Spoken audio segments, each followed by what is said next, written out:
Gujarat police ભરતી અંગે બહુચરાજીના પૂર્વ ધારાસભ્યએ સીએમને લખ્યો છે પત્ર।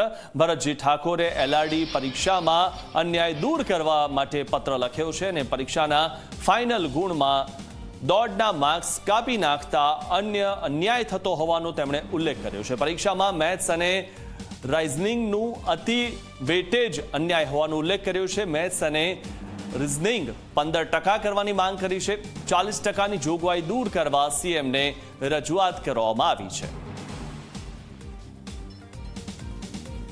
ગામડાના જે યુવાનો ખડતલ યુવાનો પોતાની મહેનત કરી અને સવારે વહેલા ઉઠીને દોડતા અને કસરત કરતા યુવાનો જે ભરતીમાં જાય છે એ દોડના એટલે કે પ્રેક્ટિકલ માર્ક્સ જે આપવામાં આવતા હતા એ માર્ક્સ રદ કરવામાં આવ્યા છે। પહેલો મુદ્દો એ જ છે કે જે યુવાનો દોડવામાં સક્ષમ છે એને માર્ક્સ નથી આપવામાં આવતા। બીજો મુદ્દો એવો છે કે જે 40%ની જોગવાઈ કરવામાં આવી છે એ જોગવાઈ ખરેખર આ યુવાનો માટે ખૂબ અન્યાયકારી છે। એની અંદર મેથ્સ રિઝનિંગનું જે વેટેજ છે એ વેટેજ પણ દૂર કરવામાં આવે, કારણ કે જીપીએસસી અને નાયબ મામલતદારની પરીક્ષામાં મેથ્સ રિઝનિંગનું વેટિંગ એટલું હોતું નથી।